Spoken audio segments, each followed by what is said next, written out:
Salamat. Oh, may ibon si Vesh. Wow. Best friend mo yan, Besh?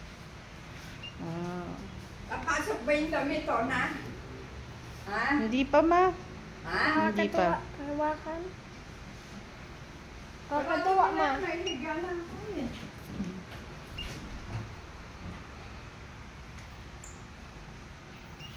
Oo. Ito akin, itong hilaw-hilaw. Ito sa'yo mo yung Iyon lahat yan. Ayun na to. Sa'yo na. Akin na lang to lahat. Si- Akin na lang to. Ayoko, sa'yo na. Nakain ko na yung dalawa niyan. Karot yan. Uy, kinakain niya. Hindi na, yan lang yan. Oh. Wow, ang galing naman. Kunin mo, kinakain. Ayun ba kinakain yung ulo mo? Yung buhok ko, kinakain. Kinakain Nakala niya? niya pagkain yan. Kunin mo. Hindi, busog man yan. Yan mo. Oh. Maruming damit. Tinitikman niya. Natikman niya yung buhok mo. Tinitikman niya talaga.